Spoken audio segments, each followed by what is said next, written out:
राधे राधे जी। आप सभी का स्वागत है हमारे ब्लॉग में आदित्य की कॉलेज की स्टोरी, आदित्य की मम्मी और आदित्य की जुबानी। आज की कहानी। आई होप आप सभी लोग ठीक होंगे, इंजॉय कर रहे होंगे और शायद हमारा ब्लॉग भी देख रहे होंगे। नहीं भी देख रहे हो तो देख लो प्लीज़, देख लो देख लो कोई तो देख लो। कोई तो देख लो भाई। चलो आदित्य, ओ ठियू, थैंक कैसा रहा आपका दिन? थैंक यू के बच्चे। आज लगता है पंगे लेने के मूड में हैं, तो आज माँ बेटी की फाइटिंग दिखाते हैं आपको, ठीक है?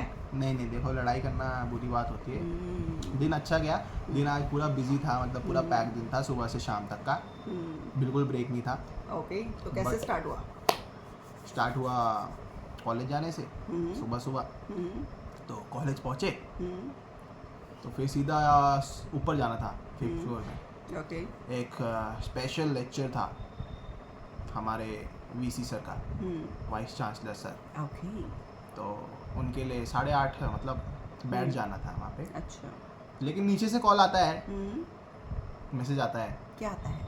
कि जिस सर की क्लास थी हमारी, Okay. पहले जो क्लास हम छोड़ के ऊपर जाने वाले थे, हम्म, तो वो हमें बुला रहे हैं कहाँ बुला रहे हैं? पढ़ने के लिए। फिर वीसी से कैसे मिलोगे अगर पढ़ने गए तो? जी, यही हमारा सवाल था। देन तो व्हाट दे सेड? 8, 10 या 15 पे हम अपनी क्लास में पहुँचे। फिर बुला रहे हैं तो देख लेते हैं एक बार क्या है, क्या Okay. दिक्कत है। तो हम गए, तो बंदे ने जो है पढ़ाना शुरू कर दिया। ओके, मैंने बोला वेरी गुड। कह रहा अगर आप लोग पहले आते तो मैं और पढ़ाता। सर कोई बात नहीं, आप अभी पढ़ा दो पूरा, कोई दिक्कत नहीं, लेट हो जाएंगे, आप अभी पढ़ा दो। तो ये बात उन्होंने सुन ली और फिर उन्हें गुस्सा आ गया। कि ये क्या बोल रहा है। मैंने बोला सर मैं बोल रहा हूँ और पढ़ा दो, आप पूरा टाइम पढ़ा दो आप। ओके, कहा, अच्छा हे। हंसने लग गया। मैं बोला ठीक है भाई। फिर बस फिर अटेंडेंस भी नहीं दी, हाँ, तुम्हारी एब्सेंट लगा दी? एब्सेंट नहीं लगाई, हाँ। अटेंडेंस ही नहीं दी। ओ, बड़ा बुरा लगा। बस उसके बाद 8:30 फिर वहीं पहुँच गए। 8:40 तक पहुँचे, बैठे थोड़ा। फिर सर आ गए, सर ने लेक्चर दिया, सर ने चीज़ें बताई क्या चल रही है आजकल, क्या है कैसे है। क्या चल रही है? बहुत कुछ व्यूअर्स चल को रहा बताइए। है। नहीं, मैं उनको बता दूंगा। क्या चल रहा है? अगर मैं उनको बता दूंगा तो मेरे से आगे निकल जाएंगे ना यार। अरे निकलने दो उनको भी आगे, हर एक को चांस मिलना नहीं। चाहिए, प्लीज ब्रो। सर ने बताया आज कल जो है क्या होते हैं, या बीएससी, बीकॉम, बीबीए, सब कोडिंग कर रहे हैं। ओके, सब। मतलब बीटेक तो कर ही रहा था बट हाँ, अब सब coding कर रहे सीएस हैं। भी कर रहा था बट अब सब कर रहे हैं, बीबीए हाँ, तक कर रहे हैं। सब कर वाओ। तो तुम कैसे अलग बनोगे बीटेक करके। या तो उन्होंने बोला कि तुम्हें सब चीज़ों की नॉलेज होनी चाहिए। यस, कोडिंग तो आप सब कर ले रहे हैं, तुम्हें मल्टीटास्किंग। एक्स्ट्रा नॉलेज चाहिए तुमको। या तो उन्होंने बताया एआई के बारे में, एआई क्या है कैसे है, थोड़ा एम्बेडेड सिस्टम के बारे में बताया। वो भी कार के बड़े शौकीन हैं, वाओ। मेरे को बड़ा सुन के अच्छा लगा। तो वही गाड़ियों की बात कर रहे थे वो, गाड़ियों में ये होता है वो होता है, ऐसे चलती हैं, इतने सेंसर होते हैं। फिर तुमने फोन में बताया कि इतने मेरी मम्मी ने सेंसर तो होते गाड़ी के हैं। हार्नेस बनाए हैं। You tell. नहीं, हमें को मौका नहीं मिला। बोलना था, मेरी मम्मी तो गाड़ी के हार्नेस बनाती थी। वो बहुत अच्छी सर है वैसे। उन्होंने बोला कि आपको अगर कोई भी चीज़ डिस्कस करनी हो, आपने कोई नई चीज़ निकाली हो, तो मेरे लिए टाइम लीजिए और मेरे से बात कर लीजिए, मैं हमेशा आपके लिए फ्री हूँ। चलो गुड। तो पुराने वाइस चांसलर चेंज हो गए हैं, ये वो नए पहले ही चेंज हो गए थे वो। ओके, उनका तो नए नाम- वाले ज़्यादा अच्छे हैं। हाँ जी, इस बार तो मतलब ऐसे आ गए कि मतलब बढ़िया एक्सपीरियंस। नेक्स्ट मतलब कंप्यूटर साइंस के ही है ना वो, तो हमारे कॉलेज के लिए जो है अच्छे हैं वो। पिछले वाले तो पता नहीं बैकग्राउंड के थे नहीं थे, लेकिन ये वाले तो मतलब अच्छे पक्के वाले बढ़िया हैं। ठीक, गुड। जी। तो उसके बाद फिर क्या हुआ? उसके बाद After फिर इम्पोर्टेंट क्लास थी एक और, हम्म, वो भी हफ्ते में एक ही दिन होती है। ओके, किसकी थी? एक सर की थी, आशीष सर की, ओ, career excellence class. Okay okay. तो तो क्या लर्न किया, क्या सीखा? एल्गोरिदम पढ़ाते हो, एल्गोरिदम। नए एल्गोरिदम पढ़ाते बताइए एल्गोरिदम क्या होता है, ये हमारे व्यूअर को भी बताइए जरा। तुमने हमें परिभाषा बताई थी, डेफिनेशन ऑफ एल्गोरिदम। देखिए आदित्य की जुबानी। एल्गोरिदम की डेफिनेशन देखो। हाँ, ये तो बड़ा आपने वैसा सवाल पूछ इसको दिया याद ही मुझसे। नहीं है, इसने मुझे पढ़ाया था, ये लेकिन- खुद भूल गया। नहीं, याद तो है मेरे को। हाँ, कोई भी प्रोसेस को करने के स्टेप्स को एल्गोरिदम कहते हैं। Let's suppose we take example of making a cup of tea. So first we pour in the water and then the tea powder, चीनी, चाय पत्ती, अदरक, sugar, इलायची, milk. दूध। So this is there is process to do something. आप भी बताइए कि एल्गोरिदम क्या है आपकी लाइफ का। और इन्होंने तो बता ही दिया। जी जी और हम यूट्यूब इंस्टा का भी बता देते हैं, जैसे एल्गोरिदम, उसमें जो हम रील्स डालते हैं, अपलोड करते हैं video, this is called algorithm हमारी लैंग्वेज में। तो ब्रो बढ़ो आगे। तो आज हमने पढ़ी KNN एल्गोरिदम, आ गई। के नियरेस्ट नेबर। तो ये कुछ ऐसी है कि वोटिंग सिस्टम टाइप चलती है, मतलब इसमें येस और नो होता है। तो दो फील्ड होती है, येस और नो, जिसकी मेजोरिटी ज़्यादा ओके वो उस फील्ड में चला जाता है पॉइंट। Good, मतलब good. ऐसी होता है कुछ। अगर आपको ज़्यादा जानना हो तो आप हमें कॉन्टैक्ट कर सकते हैं। आप हमें डीएम कर सकते हैं, जी मैसेज कर सकते हैं, जी। लिख सकते हैं, मेल कर सकते हैं, जो आपकी इच्छा हो कीजिए। तो फिर सर ने पूछा एक बच्चे से उठा के कि तुम्हारा क्या लाइफस्टाइल है, कब सोते हो, कब उठते हो, क्या करते हो। तो उसने बोला सर मैं सो जाता हूँ 11-12 बजे सो जाता हूँ मैं, सुबह 7 बजे उठ जाता हूँ, 8 बजे कॉलेज आ जाता हूँ। क्या वो कॉलेज के पास रहता है? हाँ कॉलेज के पास रहता हूँ। तब भी तो फिर सर ने बोला कि बेटा इस हिसाब से ना जल्दी उठ रहा है तू, तेरे को 9-10 बजे उठना चाहिए। उसके बाद बोला कि अभी तो तू ऐसा है 40 के बाद तू बेटा खड़ा नहीं हो पाएगा, दैट्स ट्रू। क्योंकि अभी जैसी तेरी हरकतें हैं, जैसा लाइफस्टाइल है तेरा, चलना नहीं, बिल्कुल कुछ भी नहीं करना। फिर उन्होंने पूछा कितने लोग सुबह सुबह एक्सरसाइज करते हैं, तुम तो योगा डेली करते 3 हैं। किलोमीटर पैदल चलते हो, योगा भी करते हो 1 घंटा, माय गॉड। हाँ मैंने हाथ उठाया। ये ऐसा करता है कि नहीं करता है, आप बताइए। तो मैंने हाथ उठाया कि मैं करता हूँ। हाँ बताइए। तो फिर सर ने बोला कि इनसे पूछ लेना भाई, इनके दिमाग बहुत तेज हैं, पूछ लेना इनसे। मैं तो आपको इसी बात में एक मैं बात मन ही मन बताना खुश हो चाहती गया। हूँ। इसी बात पे इसने 3000 जिम की फीस दी और ये 1 महीना जिम गया और 2 महीने की जिम की फीस फ्री में दे दी जिम वाले को। और जिम वाला हमारा पड़ोसी है, वो रिफंड भी नहीं करने वाला है। इससे पहले भी इसने ऐसा ही किया, दिसंबर में ये जिम गया, इसने फिर 1 महीने की फीस उसे पैसा फ्री में दी। पैसा। पता नहीं इसका कौन सा रिश्तेदार है वो जिसे फ्री में जिम की फीसें दिए जा रहे हैं। तो ऐसे बच्चे क्या बताएं इनके बारे में, आपको और जानना है ना ऐसे बच्चे के बारे में। मतलब हर माँ को अपने बच्चे से बहुत सारी कंप्लेंट्स हैं, बट इस बच्चे के बारे में अगर जानना है तो DM मी, मैं बताऊंगी आपको इसकी शरारतें, इसकी हरकतें।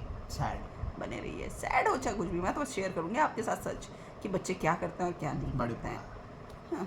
फिर हम्म, वही मैम की क्लास जो थोड़ा कम बोलती है, धीरे जी बोलती जी है। बिल्कुल, अब तो इनको भी याद हो गया। ये स्टूडेंट के पास आवाज नहीं जाती जी, उन मैम की। बिल्कुल। उनका नाम बताइए आप, ताकि हम और नहीं लोगों नहीं, को भी माफ अवेयर माफ करें। करें, मैं ओके अपने कॉलेज की बेइज्जती, अपने कॉलेज का नाम बाहर नहीं ले सकता हूँ, मेरे हाँ। पे सीवियर स्टेप्स लिए जा सकते हैं। हाँ, लेकिन वो मैडम पढ़ा ही नहीं रही हैं, जी। तो ऐसे मैडम के लिए क्या करना चाहिए आप बताइए प्लीज़ हमें। आज हमने लॉट्स ऑफ क्वेश्चन पूछ लिए हैं आप लोगों से कि अगर टीचर की आवाज़ स्टूडेंट तक नहीं पहुंच रही तो ऐसे टीचर का क्या करना चाहिए, प्लीज़ सजेस्ट अस। जी जी जी।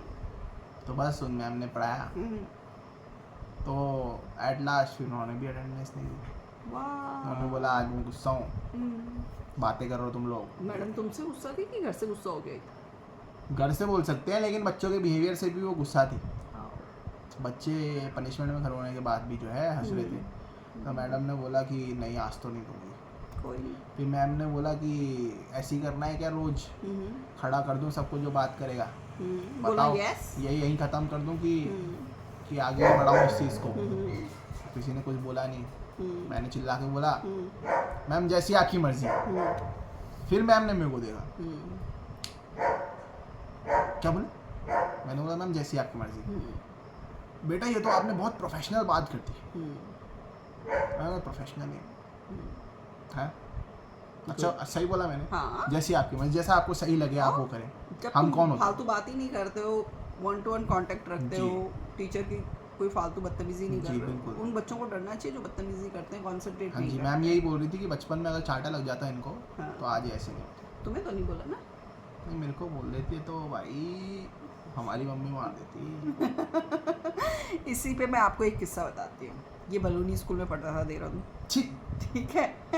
और इसके एक टीचर ने इसके पीछे का कोई लड़का बात कर रहा था और इसको खड़ा कर दिया। मेरे दोस्त भी थे साथ में एक दो। हाँ, तो उनको किसी और की गलती के लिए इसको खड़ा कर दिया। और वो थे इंग्लिश के टीचर, काफ़ी बड़े थे, रिटायर होने वाले थे। तो ऐसा हुआ, ये घर आया और इसने मुझे इन्फॉर्म किया, कोरोना के बाद की बात है ये। तो इसने कहा मम्मी आज मेरे साथ ऐसा हुआ कि मैं पढ़ रहा था, चुपचाप था, लेकिन मेरे से पीछे बच्चे हल्ला करते, लेकिन टीचर ने मुझे पूरा एक पीरियड में खड़ा कर दिया। मैंने कहा नंबर दो टीचर का, मेरा नंबर का टीचर मिला। नहीं खड़ा करने के बाद भी फिर उन्होंने माँ हाँ, बाप के बारे में उल्टा सीधा हाँ बोला। उन्होंने मतलब खड़े तंज होने कसे, में कोई दिक्कत हाँ, नहीं है। उन्होंने तंज कसे।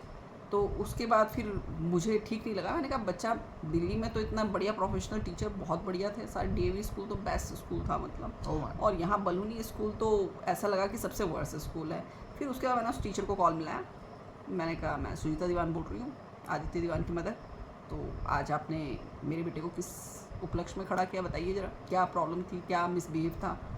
तो वो थोड़ा सहम गए, डर गए कि ऐसे पेरेंट्स का कॉल आ गया। तो बोले ma'am I am sorry, ma'am I am sorry. मतलब काफ़ी बुजुर्ग थे वो, बड़े थे, मुझे नहीं मालूम था इतना, पर मैंने उनको कॉल किया। मैंने कहा अगर बच्चा गलती करता है तो you should take action, but अगर बच्चा बिल्कुल डिसिप्लिन अच्छा है तो आप कैसे मिसबिहेव और कुछ भी बोल सकते हैं। तो उन्होंने फिर अपॉलजी की, सॉरी किया। तो फिर हमने उन्हें माफ़ कर दिया। हमने कहा बड़े हैं, कोई बात नहीं, गलती हो गई उनसे। फिर उसके बाद वो मेरे बेटे से इतने अच्छे से ट्रीट किया उन्होंने, वाह, हर जगह उसको प्रैक्टिकल में भी 20 में से 20 नंबर दिए। तो जबकि मैंने एक भी सवाल का जवाब हाँ, नहीं बल्कि इसने सवाल का जवाब ही नहीं दिया, ये वहाँ पे नर्वस हो गया और उन्होंने पूरे के पूरे नंबर दे दिए। तो टीचर से बातचीत करके फ़ायदा ही हुआ। दिया। जी बिल्कुल। तो हमने ये शेयर किया आपके साथ अपना बिल्कुल। पल। तो बताइए आप। फिर ओएस की क्लास थी, ओके। पढ़ा क्लास में, पढ़ा थोड़ा, बस सर ने 10 मिनट जो है जल्दी छोड़ दिया। और फिर सर ने ये भी बोला कि लैब में कोई नहीं 10-20 मिनट जो है लेट आ जाना। और 10 मिनट जो सर ने दिए थे, 20 मिनट लेट आने की पेनल्टी दी थी और 20 मिनट बीच में गैप भी था। तो इसका मतलब मेरे पास 50 मिनट का गैप हो गया था। तो फिर तुमने फिर क्या किया, उल्टे काम किए होंगे, बताओ बताओ। तो बस मैं बैठा थोड़ा बेवा के साथ, वो ला रखा था आज, मैक्रोनी ला रखा था। अच्छा, आज वो टिफिन लाया। आज वो टिफिन लाया, बहन ने बना के दिया था, देसी घी में macaroni, okay okay. First time ever. हाँ। टेस्टी थी, अच्छी थी। अगर आप वो वीडियो देख रहे हैं आदित्य दीदी, तो बहुत अच्छी थी, फिर बना के देना। हाँ, थैंक यू। और बस उसके बाद थोड़ा बाहर गए, हाँ, नेहा बेलवाल मैं, हाँ, बाहर कैफेटेरिया तक, हाँ, कैंटीन तक। हाँ, तो उन्होंने बोला कि हम तो पेटीज खा रहे हैं, हाँ, तो आपके लिए मंगा दो दीवान भाई। मैंने बोला नहीं यार। हाँ, फिर नेहा ने मेरे लिए बोला कि इनके लिए मोमो मंगा दो, हाँ, खाने तो सब खुद ही थे। हाँ, तो मैंने बोला ठीक है। हाँ, मैंने बोला मेरे लिए भी मिला दो एक पेटीज, मैं पैसे दे दूँगा। फिर बेलवाल ने बोला नहीं नहीं कोई नहीं, मत दो, कोई दिक्कत नहीं। बोला ठीक है ठीक है। तो फिर हमने खाई वो चीज़ें। फिर मैंने बोला, मॉर्निंग में मैंने बोला, फिर मैंने बोला हाँ, कि एक और प्लेट मोमो मंगा दो यार, कोई नहीं, हाँ, मैं दे दूँगा पैसे। हाँ, तो फिर बेलवाल ने फिर पैसे दे दिए। उन्होंने बोला कोई नहीं कोई नहीं, हाँ, चलो कोई नहीं। हाँ, फिर मैंने आके उसको हाफ दे दिए। 160 का खर्चा हुआ था तो 80 मैंने दे दिए। ओके। मैंने बोला कोई नहीं, होता है। बस फिर खाना खा के लैब चले गए, लैब में थोड़ा पढ़ा, फिर 10 मिनट जल्दी छोड़ दिया सर ने। बस फिर घर आते टाइम सब्जी सुब्जी ले गए, आलू प्याज, घर आ गया। ये घर की सब्जी भी लाता है, आलू प्याज, गोभी, टमाटर, मटर, और आज तक पता नहीं कौन से हरे पत्ते लाया है। लेटिस पैटिस पता नहीं क्या लाया है। चलिए, आप हमारे साथ बने रहिए। भगवान से प्रार्थना करते हैं आप सभी लोग खुश रहें, स्वस्थ तंदुरुस्त रहें। और आज जो उत्तरकाशी, मतलब 2-3 दिन पहले जो बादल फटा, वहाँ पे इतनी आपदा आई, आप सभी से हम यही प्रार्थना करेंगे कि बारिश में कहीं ना निकलें, अपने घरों में रहें। खास तौर पे बच्चे जो अपने पेरेंट्स को झूठ बोल के निकल जाते हैं कि हम घूमने जा रहे हैं, ये कर रहे हैं, वो कर रहे हैं, तो उनसे भी रिक्वेस्ट है कि पेरेंट्स के साथ ऐसा ना करें, क्योंकि उत्तराखंड में जगह जगह पानी बह रहा है, बाढ़ बह रही है, पहाड़ टूट रहे हैं, बादल फट रहे हैं। तो अपने घर में रहें, सुरक्षित रहें, आपसे यही प्रार्थना है। झूठ ना बोलें, और झूठ ना बोलें। और जो लोग इस आपदा में चले गए हैं, हम राधा रानी से प्रार्थना करते हैं कि उनको शांति दें, और सभी के लिए राधे राधे नाम का दान करते हैं जी। और सभी से प्रार्थना करते हैं अपने घर में स्वस्थ रहें, तंदुरुस्त रहें, खुश रहें, और अपने पेरेंट्स से झूठ ना बोलें। तो राधे राधे। इसी के साथ इस ब्लॉग को समाप्त करते हुए आपसे अगले दिन फिर मिलते हैं। Love you all, stay tune with us.